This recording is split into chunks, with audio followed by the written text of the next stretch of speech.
Hello, guys. Welcome back. This is Abhishek, sir. Namaskar to everyone. Good morning to everyone who is doing live and जो लोग evening में कर रहे हैं बाद में रिकॉर्डेड वर्जन में उनको सब good noon good evening and to some people may be even good night.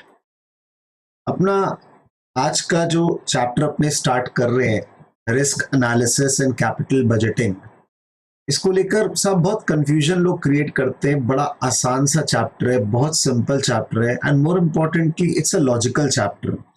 Once you understand the logic behind the creation of the chapter you will say yes sir ये तो एकदम perfect है, एकदम सही जा रहा है.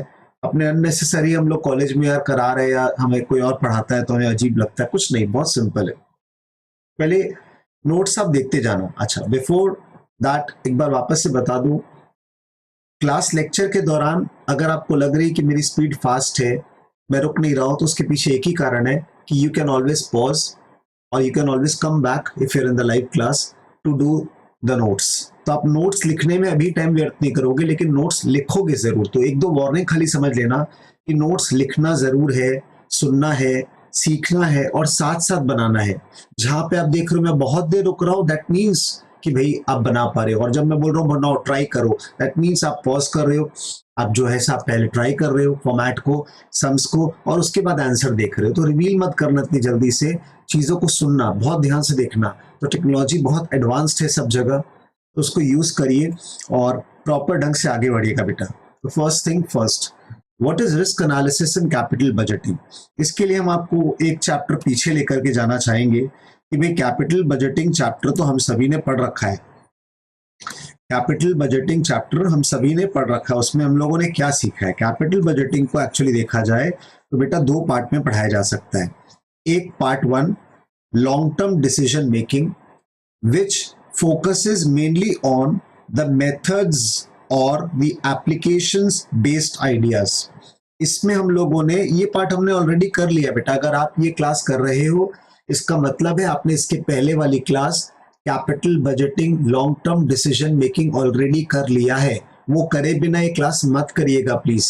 कैप बजटिंग का लॉजिक आपको आना चाहिए. कैप बजटिंग में अपने लोग क्या पढ़े, अपने पढ़े भाई ARR टेक्निक होती है.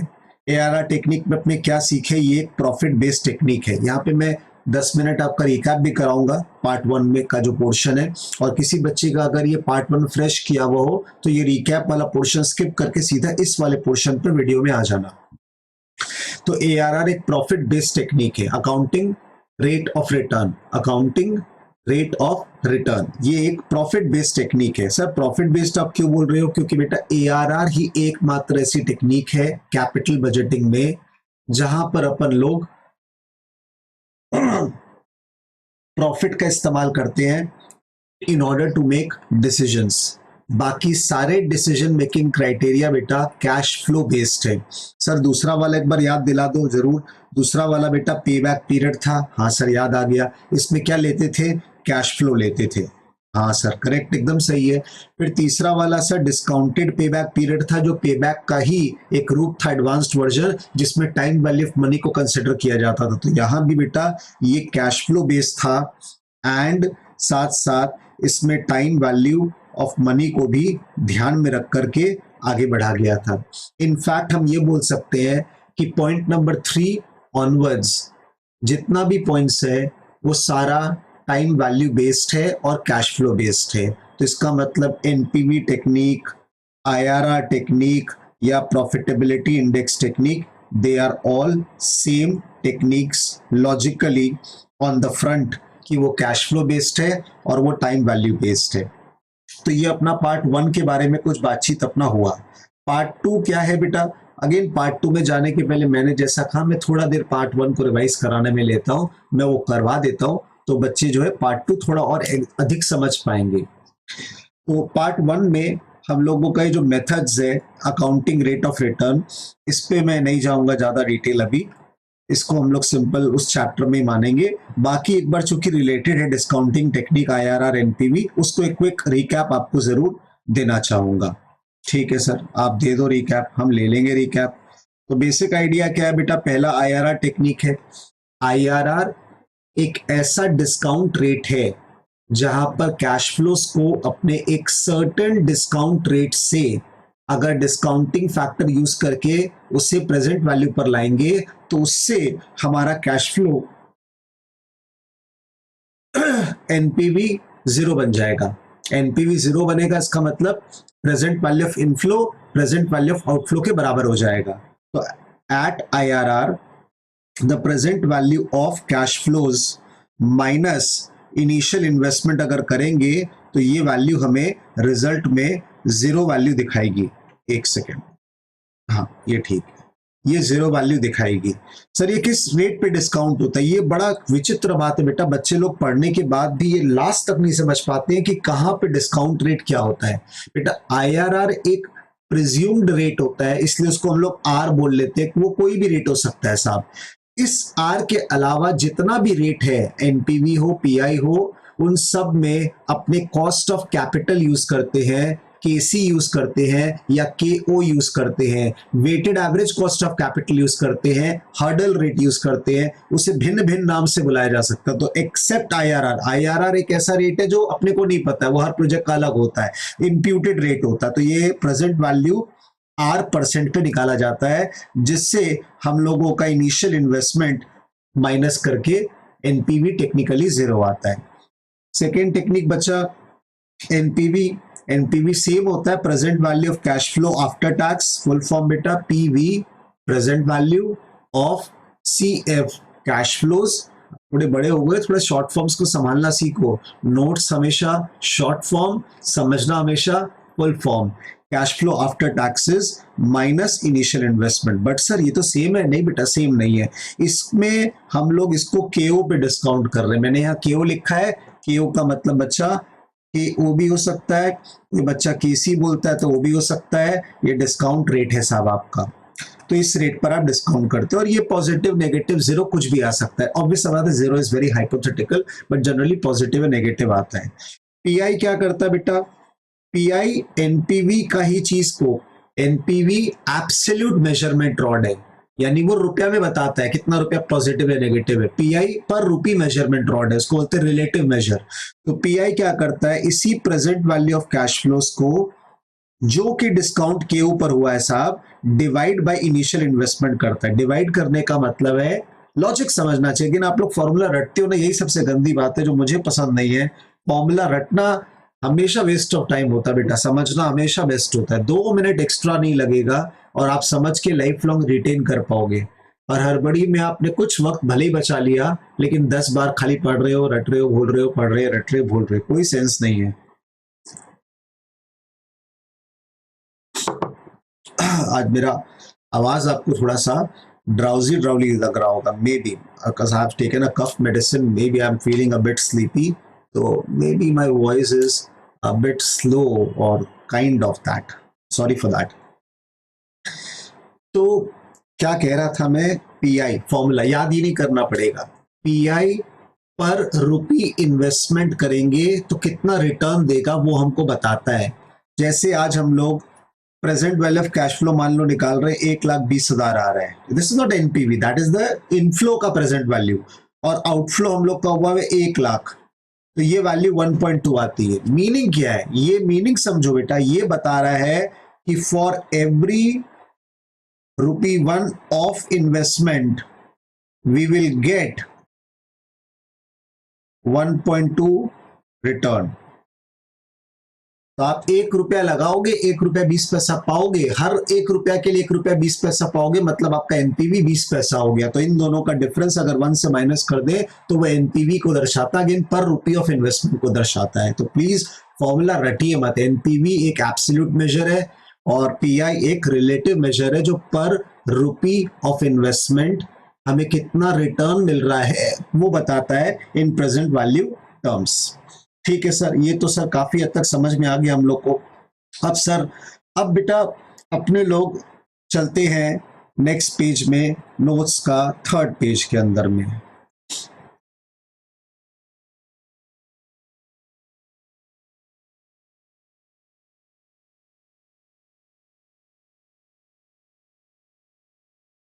प्रीवियस पेज में कुछ छूट गया क्या? पॉइंट नंबर 3 तक हुआ है, 4 नहीं हुआ, सॉरी।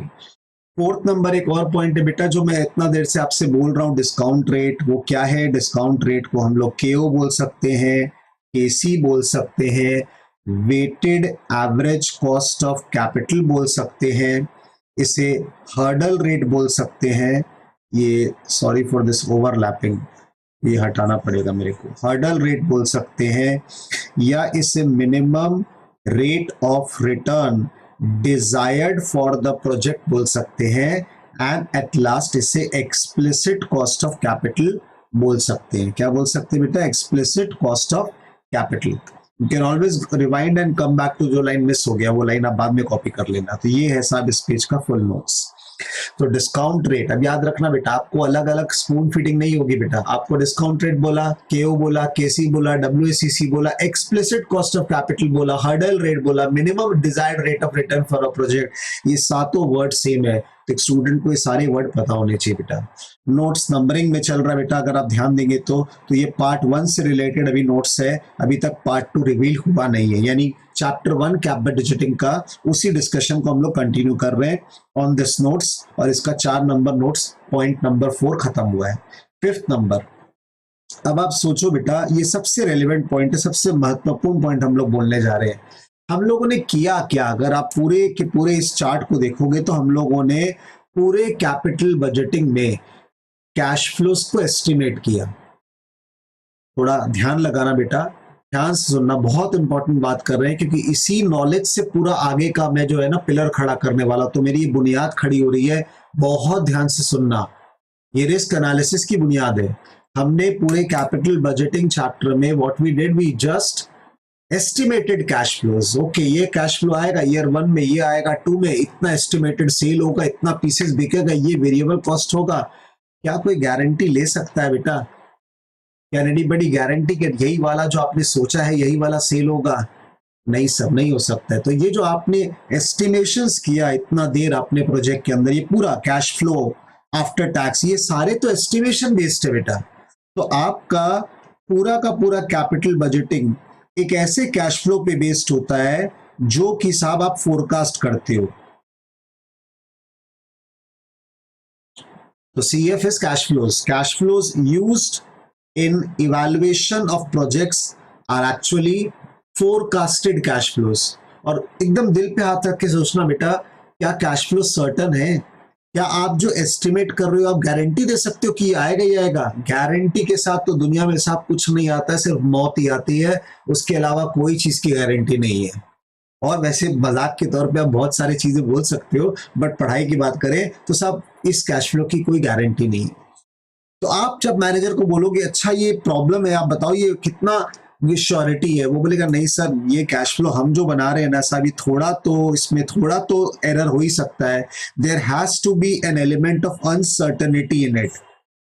यहाँ पे एक बार रोकूंगा, अनसर्टेनिटी हम लोग बोलते हैं pronunciation, but the spelling is not uncertainty, it's uncertainty. Uncertainty तो प्रोनाउंसिएशन भी हमारे इंडियंस का थोड़ा डिफरेंट है, इसलिए प्लीज अनसर्टेनिटी बुलाइएगा। बहुत बार बच्चे अनसर्टेनिटी बोलते हैं और लिखते भी NITY है, NITY नहीं होता बेटा, स्पेलिंग NTY है, अनसर्टेन और TYT।